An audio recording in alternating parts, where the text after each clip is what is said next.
for some reason or another. Vibhu Chaitanya likes this verse. It sounds a little bit like Sarvadharmam Prityaja. At least the same word Prityaja is there. And the message is not so terribly different. We'll read the translation for text number 6, which we discussed yesterday.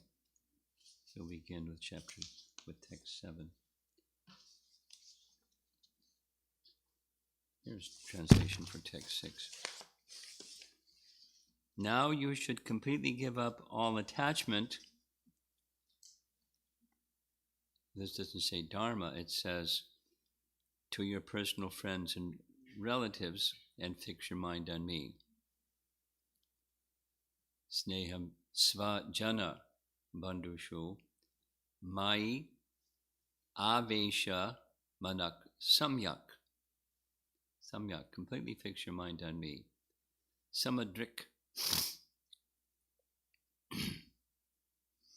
Thus, being always conscious of me, you should observe all things. Samadrik vishcharasva gam. Equal vision.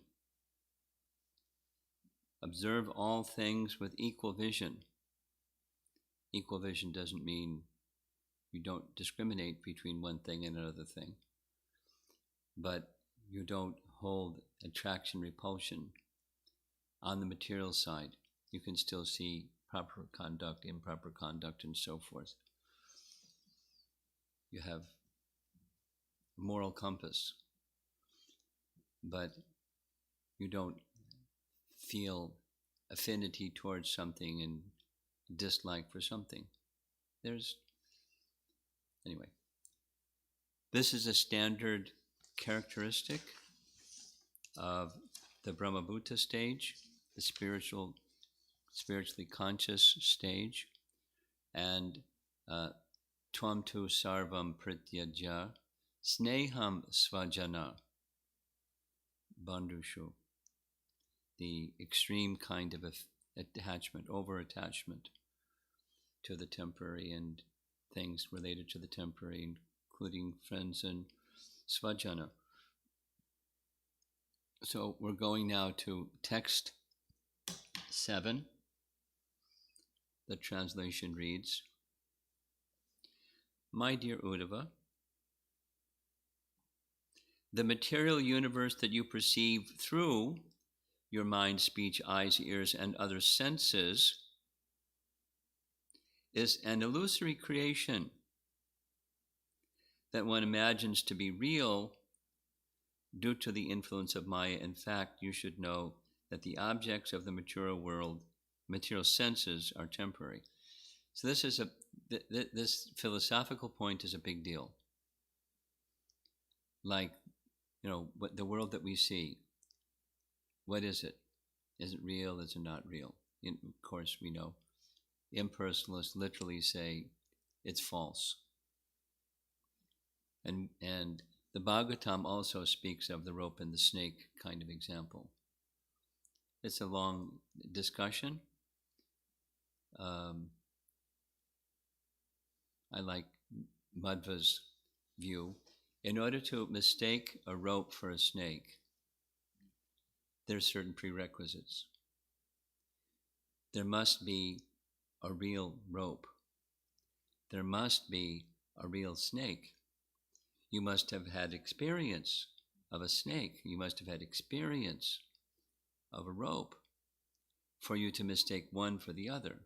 Just to dismiss it and say it doesn't exist is not proper. It goes counter to logic. So what do we say if it's false? It's temporary. So let's see what the commentary says. Here's Bhakti Siddhanta's really quick gloss of Vishwanath Chakravarti Thakur's commentary. The question may be raised, quote, what kind of equal vision, that's that samadrik from the previous verse, what kind of equal vision should Uddhava have? In this verse, Krishna explains that material good and evil are a creation of the illusory energy, just as the objects of a dream are a mental creation. Paragraph. As stated in Bhagavad Gita, Vasudeva Sarvamiti, 7:19 Bhagavad Gita, Lord Krishna is actually everything because he is present within everything and everything is present within him. Krishna is Sarvaloka Maheshwaram, 5:29 Bhagavad Gita, the Lord and the proprietor of all worlds. To see anything separate from Krishna is illusion, right? That's the first, one of the four Chaturshloki verses. Seeing something separate from Krishna is illusion. That's that very simple definition of Maya. So Maya doesn't mean it doesn't exist, it means seeing it separate from Krishna. And then the bewildering influence of that energy acts upon the living entity because of seeing it apart from Krishna or separate from Krishna.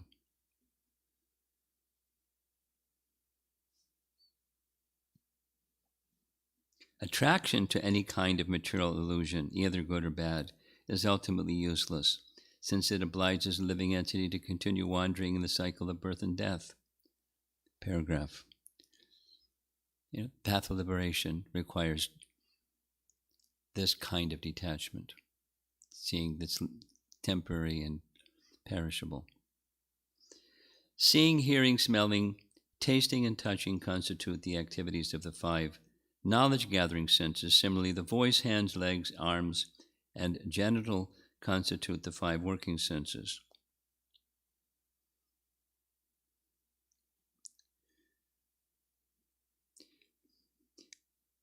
These 10 senses are organized around the mind, which is the center of material activity. When the living entity desires to exploit matter, he is covered by the three modes of nature.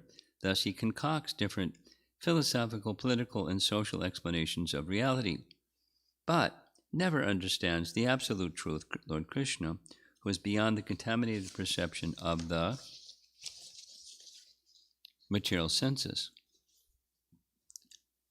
One who is entangled in the network of material designations, such as race, nationality, sectarian religion, political affiliation, etc., is absorbed in the experience of combining his body and other bodies with material sense objects, thinking these sense objects to be the sources of happiness and satisfaction. Unfortunately, the entire material world, along with the senses that experience it, is a temporary creation that will be annihilated by the time potency of the Supreme Lord.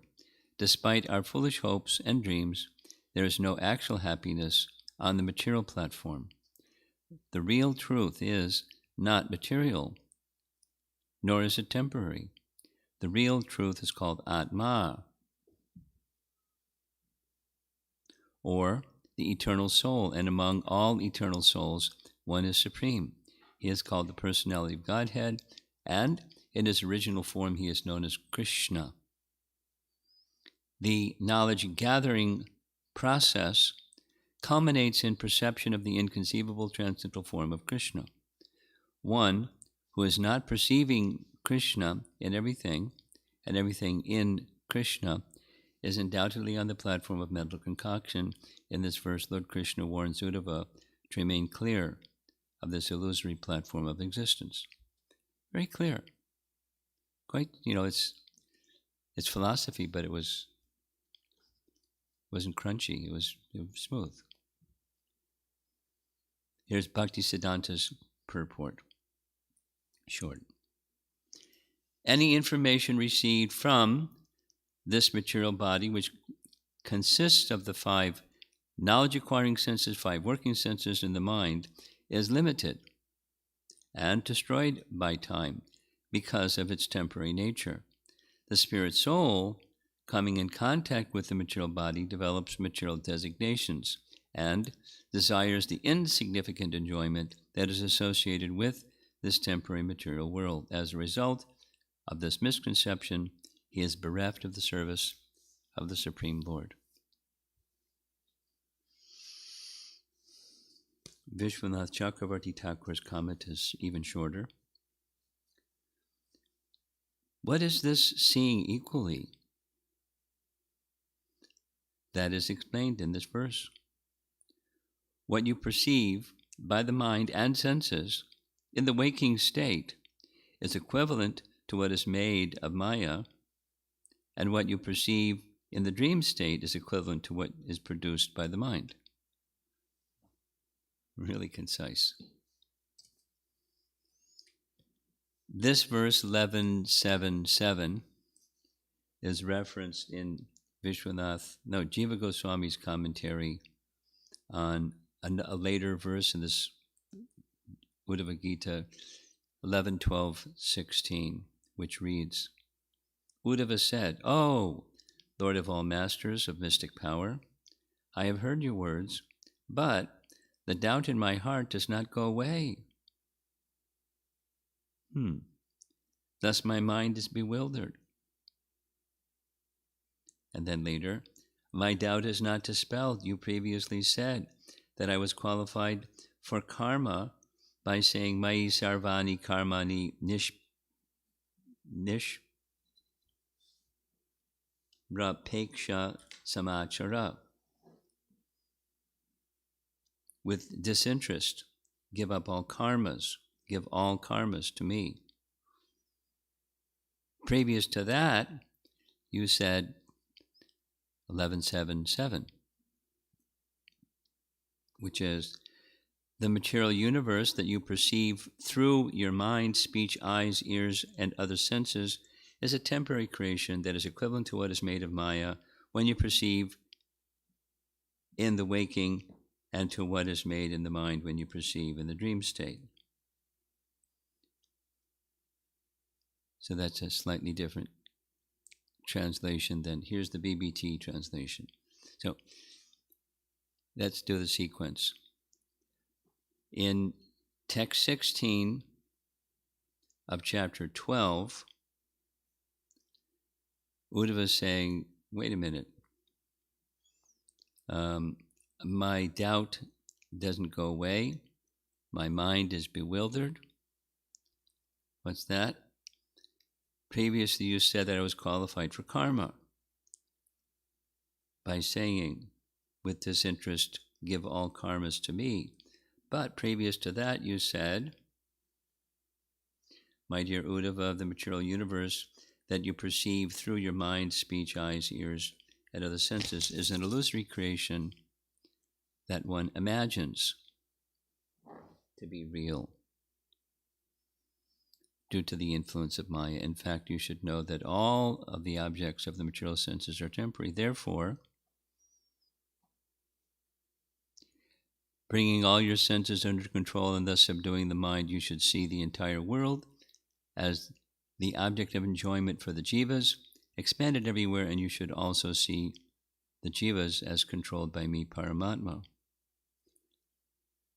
My doubt is, by these verses, you have told me to practice Gyan.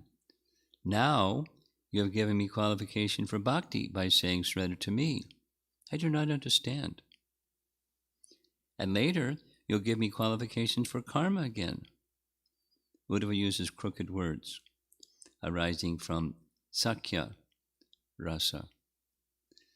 In one sense, it's playful, but it's another sense. He's inviting for our benefit how to understand these terms about knowledge and surrendering activities as they relate to bhakti. In short, they're subsets of bhakti. They're not standalone Gyan or karma, yoga. They're subsets of bhakti.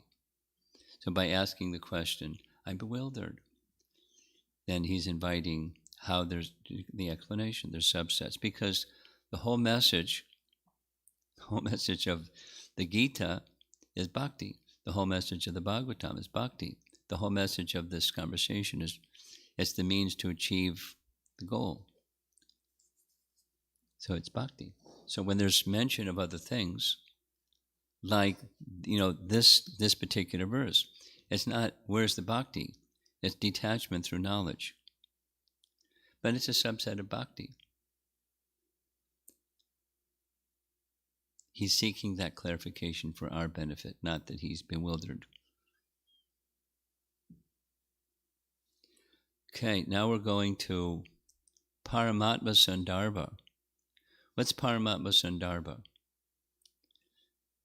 It's a portion of Jiva Goswami's writings that's explaining the relationship or the function of the Paramatma feature in relation to Prakriti.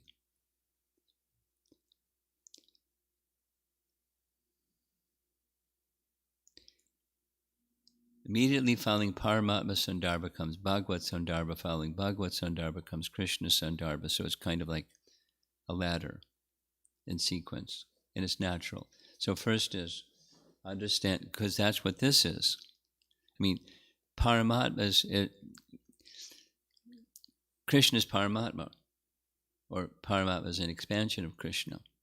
So in that stage, Uddhava, of detachment by knowledge, fix your mind on me. And then as you fix your mind on me, engage in my devotional service. It's the same as the process described for Satya Yuga, the process of meditation upon Paramatma. It's to set one in place, in position where one can be fully engaged in devotional service. It's not that's it, just do meditation. Sit in meditation is part of, but it leads to devotional service. So this is one Anuchhed with 11 parts. Jiva Goswami is like a super lawyer building a case. Some thinkers do not accept the existence of the Supreme Personality of Godhead and his expansion as the super soul. They say that this material world is only an illusion. However, thinkers who know the truth about the super soul declare that the material world is real. This is affirmed, that's certainly Madhva's teaching, in direct contradiction to Shankara's teaching. This is affirmed by the following prayer addressed to the Supreme Personality of Godhead in chapter 87. This is prayers by the personified Vedas. They say, text 26 from chapter 87, the atheists think that the three modes of material nature comprise everything in this world, from the simplest phenomena to the complex human body. Although these phenomena appear real, they are only a false reflection of the spiritual reality, being a superimposition of the mind upon you. That superimposition is a Mayavadi term. I forget which. It's not. There's a term similar to upadi. It's another term, but it's something like that. Some sense superimposition. So what is Paramatma? What is anything? Brahman, and something superimposed on Brahman. That's what superimposition. Still, those who know the Supreme Self consider the entire material creation to be real, inasmuch as it is non-different from the capital S Self. Just as things made of gold are indeed not to be rejected, since their substance is actual gold, so this world is undoubtedly non-different from the Lord who created it and entered into it. That was one of the prayers from chapter 87. In that verse, the word sad iva manas tri vrit tvayi vibhati means the atheists think that the three modes of material nature comprise everything in this world, from the simplest phenomena to the complex human body. Although these phenomena appear real, they are only a false reflection of the spiritual reality, being a superimposition on the mind. Paragraph. Because they do not accept the existence of the supersoul, the atheists think the material world is unreal. That is the meaning. So he's spelling out the misconception. That took 3. The atheists declare that this material world is an illusion created by the 3 modes, or else they think the material world is a figment of the imagination. So it's either the senses or the mind, but either way it's an imagination or an imagination. This is described in the following statement of Srimad Bhagavatam. Here's our verse. Quote, this is 10.7.7. The material universe that you perceive through your mind, speech, eyes, ears, and other senses is an illusory creation that one imagines to be real due to the influence of Maya. In fact, you should know that all the objects of the material senses are temporary. So we're halfway done with this particular selection from Paramatma Sandarbha.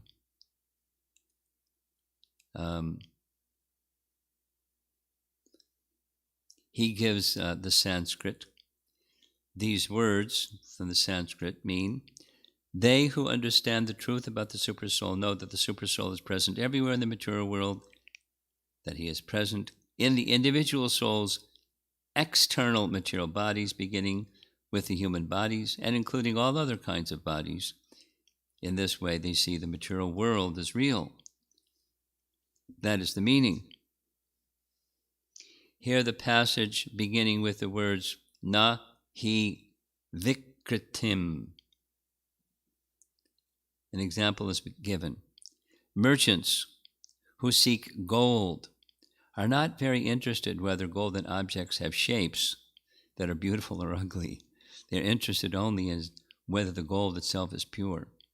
In the same way, they who know the truth about the Supersoul are not interested in the various beautiful or ugly shapes present in the material world. Rather, they are interested in the all-pervading Supersoul. Paragraph. Next, text 8. 3 reasons are given to explain that the material universe is manifested from the Supreme Personality of Godhead.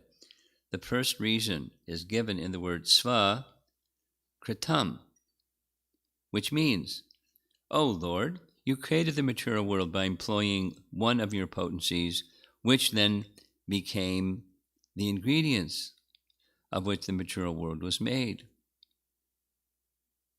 Unquote. Sva kritam.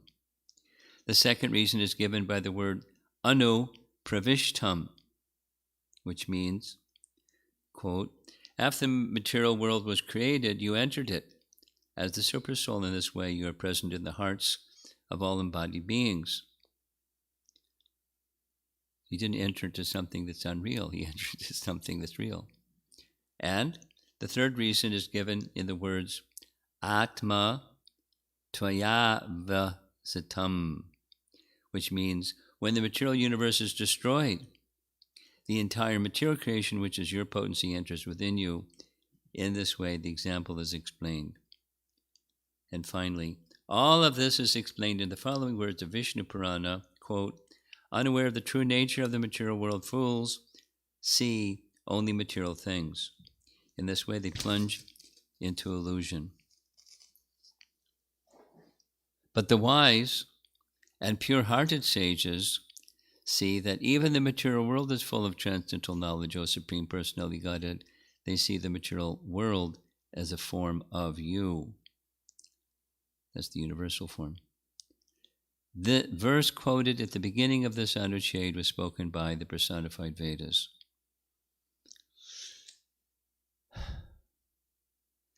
The philosophical point, it's very practical, is this place real or not? And there's different people that have different ideas since the beginning of creation. I met a nice devotee in the course of preaching at universities in India, that they had a really fine upbringing, but it didn't go in.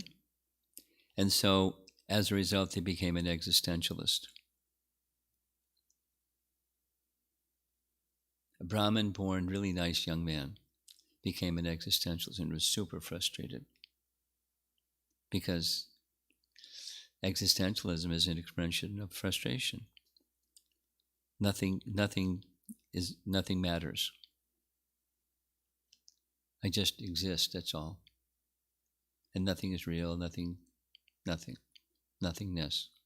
I exist. It's not total voidism, but I exist and nothing matters.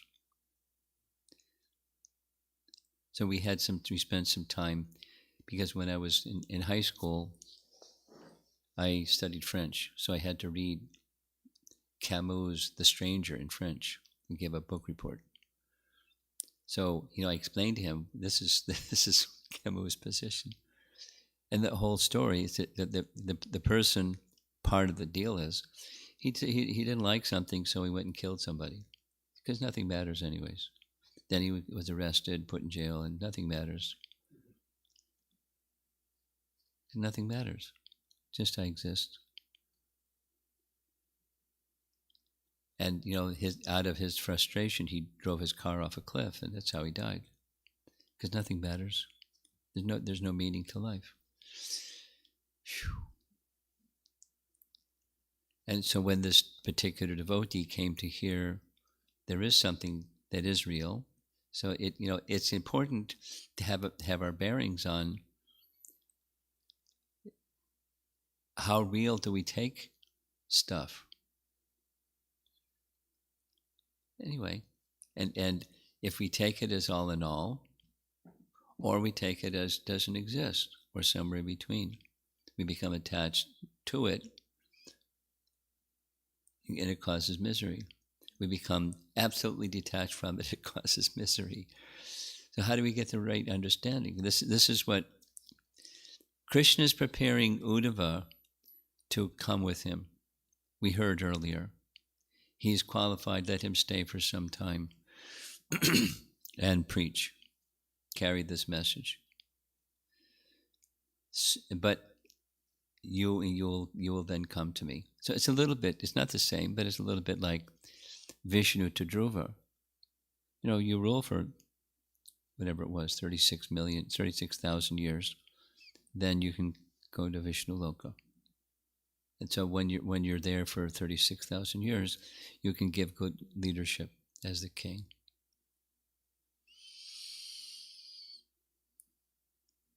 So for perfected souls, there may be some service. That was the situation for Uddhava. And part of that is to give us the teaching so we can understand how to prepare ourselves for the spiritual world. You have to have a proper bearing on what the material world is. Not trash it, and not become overly attached to it. But see it for what it is. Here's further. This is Raghava Pandit Goswami. During the Govardhan Parikrama, you'll hear about him again. It's normally Raghava Goswami. Raghava Goswami's cave. Many of you been to Vrindavan, then Govardhan Parikrama. For several years, he lived. He chanted his japa in a cave. You can go see it. At least you'll see pictures of it. And one of the things that he did was he gave a tour of Govardhan Hill to Srinivasacharya and Narottam Das Thakur, who became very attached to Govardhan Hill. But he also wrote a book, Sri Hari Bhakti Ratna Prakash. So this topic is touched by him. It's really far out. The passage that we'll be discussing is really far out. Whatever you see in the material world, which is filled with moving and non-moving living entities, is like the dream of a person fast asleep. At the end of the kalpa, whatever is in this universe will be destroyed. Next text. This is also confirmed by the Supreme Lord Vasudeva, who said to Uddhava, 11.7.7, my dear Uddhava, the material universe that you perceive through your mind, speech, eyes, ears, and other senses is an illusory creation that one imagines to be real due to the influence of Maya. In fact, you should know that all the objects of the material senses are temporary.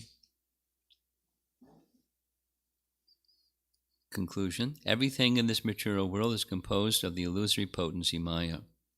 By the process of meditation, one should worship the eternal, formless, emotionless, and non-material Supreme. This is confirmed in the Vishishta Ramayana by the following words of Vishishta Muni to Sri Ramachandra. Quote, the Supreme Godhead is the all-pervading effulgent soul that is at once everything that exists, the creator of everything, the controller of everything, and never touched by the material world, which is its creation. So we're getting, it's just one of those things. You get Sambandha Gyan when you read Scripture. And part of the purpose, the major purpose of Sambandha Gyan is to know how to navigate the territory of devotional service. Supposing you don't have a proper understanding of Sambandha Gyan, then you can think you're doing devotional service or something, and it's part of the illusory energy. So this is a long section, obviously. Uddhava Gita from chapter 7 to chapter 29. It's a long portion, but it's a very important one. We'll say it again. Bhakti is the focus to prepare us, or not that Uddhava is, an uneducated bhakta and needs a bhakta class, but he's feeling very transcendental feelings in relation to Krishna's departure. Krishna is going to be departing, and he wants Uddhava to be safe. He wants him to be qualified to give teachings that will help people become free from unnecessary misery, and give those teachings to the sages in Badrikashram. And he feels, Uddhava is going to leave.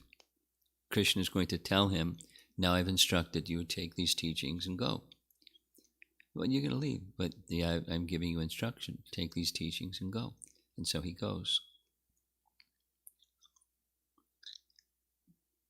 But then he comes back. One more time. Krishna instructs him. Okay, so here's the beautiful image. Oops. This is way ahead of time. We'll have to go back. We'll just stop there. Let's see if there's some discussion. Is the world real or false or temporary, or what is it?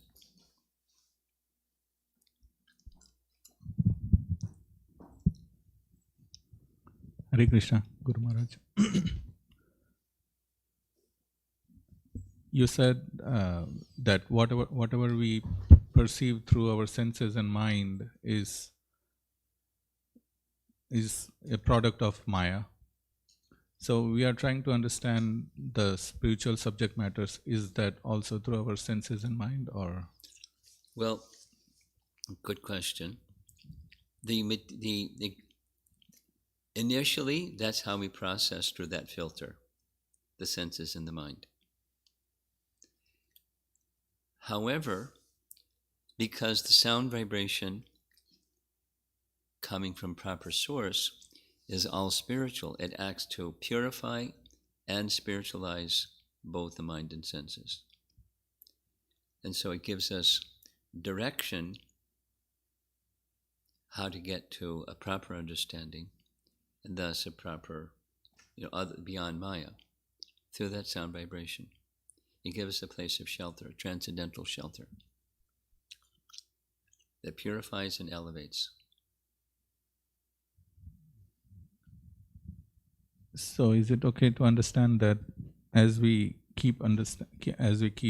progress, the mind and senses will become purified and elevated? Yes.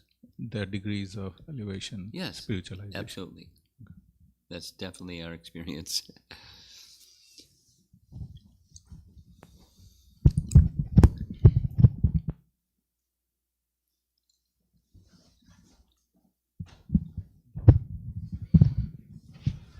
Thank you, Maharaj, for the class.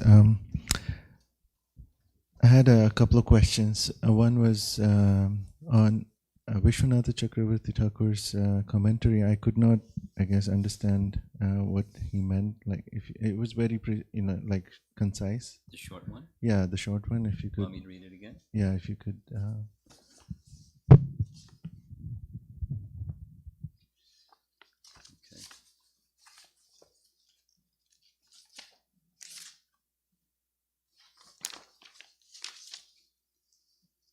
What is this? Seeing equally. That is explained in this verse. What you perceive by the mind and senses in the waking state is equivalent to what is made of Maya, and what you perceive in the dream state is equivalent to what is produced by the mind. It's a fabrication of the mind. Dreams. Doesn't mean it doesn't exist, but it exists within the mind.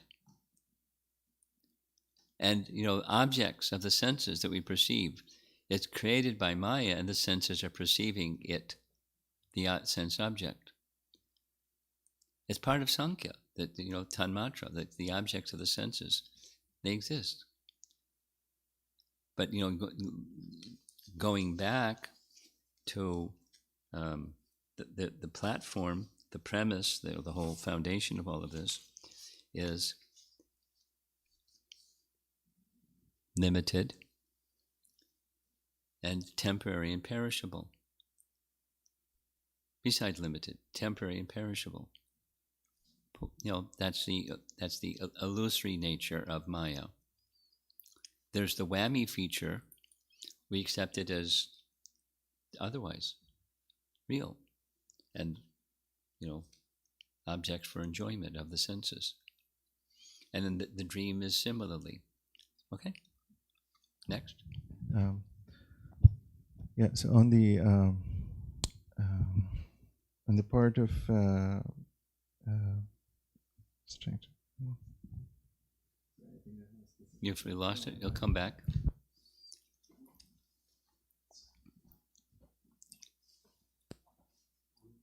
Online? Yes?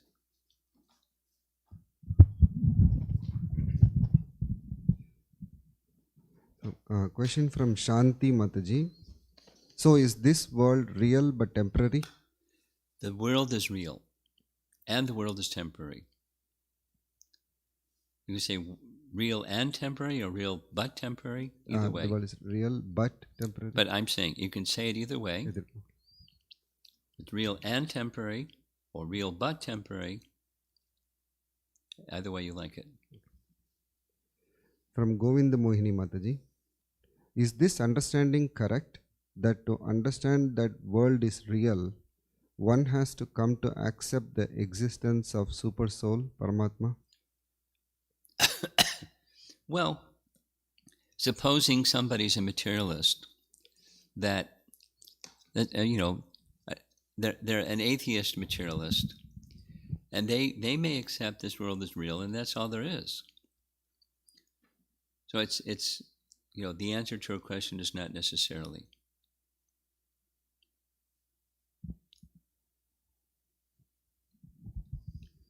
Question from Sri Radhika Mataji. Research proves that even eyewitness accounts of the same incident can vastly vary. So our preconceptions, biases and assumptions, even color observations, which are meant to be objective. Yes. So I am trying to understand, when we say that the material world is real in the sense it actually exists, what is special about the quality of matter that it depends on the eye or perception of the beholder? Well, it's both. That's to say, the impact of the illusion-producing feature of Prakriti is going to be different depending upon the consciousness of the observer of that Prakriti. And then there's the senses themselves that are going to perceive this or that, depending upon their sense orientation, their guna and karma. So it's both. It's not one only or the other only. It's it's a dance.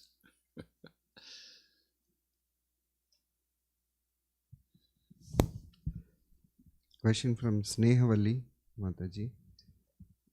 Related to Vishwanath Chakravarti Thakur's commentary, I am seeing two Vishwanath Chakravarti Thakur's commentaries. One is his commentary on Canto 11. Canto 11. One is commentary on Canto 11, and the other is where Srila Bhakti Siddhanta Saraswati Thakur gave purports to it. So what is the difference in these two commentaries? Did Vishwanath Chakravarti Thakur give two commentaries? No. Bhakti Siddhanta gave his own. What we read from is a part of what we read from is taken from a publication by Bhakti Siddhanta. In Bhakti Siddhanta's publication, he has his translation of the verse, he has his summary gloss of Vishwanath's commentary, and he has Vishwanath's commentary. So there's the distinction. If I've understood the question correctly, there's the distinction. Bhakti Siddhanta is making his own, simplified gloss or summarization of what Vishwanath is saying.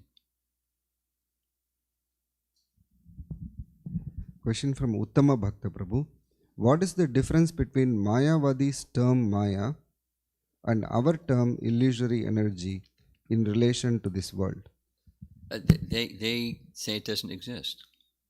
It gets into a long discussion on what does mithya mean. They say it just doesn't exist. It's a upadhi upon Brahman, and that upadhi upon Brahman, the superimposition upon Brahman, doesn't exist.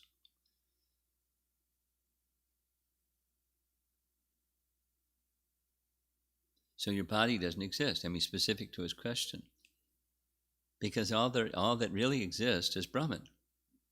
So what's the body? It doesn't exist. It's a superimposition. It's an upadhi. And get free from that, false, the sense that it's real, and you're Narayan. Anyway, that's their idea.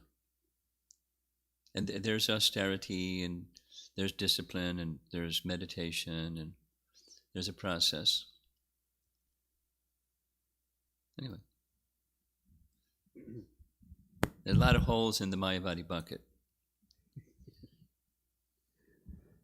Question from Girivardhari Prabhu. This question is from yesterday's morning class. Should we serve Lord with family attachment or detachment? You should serve the Lord with the appropriate kind and quality of attachment. The attachment is in relation to Krishna. And appropriate to attachment to Krishna, where's the limit? But when it's in relation to Krishna, then it's just fine. It's not hampering or impeding bhakti. And when it's not in relation to Krishna, even a little bit is blocking, and then more is more blocking, and more is more blocking. So how do you get there? By bhakti. And part of what we're doing is, you're hearing from Krishna to Uddhava what to do, or hearing from Kunti what to do, or hearing from the Bhagavatam what to do. The Abhideya is being spelled out through sound, and we take shelter of that sound and become awakened in bhakti. And so, circling back to your question, the appropriate kind and degree, or quality and quantity of attachment in relation to Krishna. So his question, second part is, how should I analyze boundary of attachment and detachment? Through Scripture. Next. Uttama Bhakta Prabhu, lots of devotees don't have Sambandha Jnana, but they are amazing devotees. Yeah. Well, there's some intuitive understanding, and therefore they have Sambandha Jnana intuitively. Our classic example is the illiterate Brahmin in Sri Rangam. Classic example. Or, Magari the hunter, or other examples. Yeah. Next. That's it, Guru Maharaj. Okay. Just one. Back here? Either? No? Did you remember what you forgot? Okay. No, I don't. Yeah. Just wanted to ask, is there Srimad Bhagavatam class tomorrow? Huh? Is there a Bhagavatam class tomorrow? As far as I know. And there's some detail. There's some detail, as far as I know. I'll let you know if it's otherwise.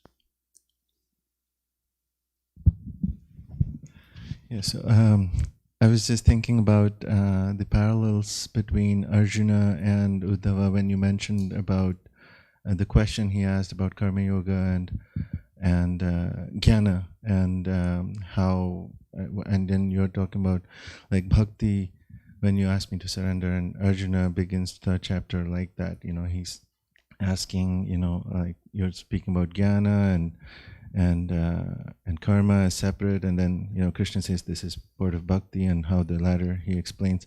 So Arjuna at that point is under the illusion of or Yogamaya, and that's why he's not bewildered as such, but he is put under that illusion by Krishna, and he's asking those questions. Yes. For the benefit of So is this the same understanding with Uddhava also? Is he under Yogamaya and the illusion, or is he just asking for the benefit of?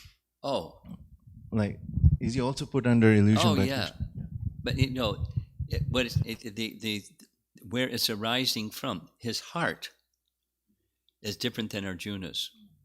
Arjuna's is a perplexity about duty,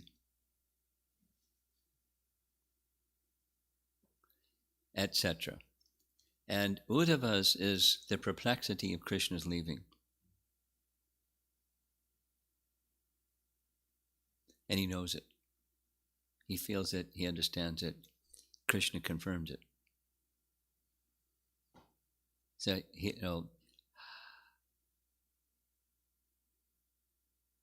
so now he's putting his composure back together so that he can carry forward with some service, which is a duty assigned by Krishna to Uddhava. So the context is different, but the heart, what's going on at the heart level is quite different. The end result is quite similar. Uddhava is not a warrior. Uddhava is Uddhava.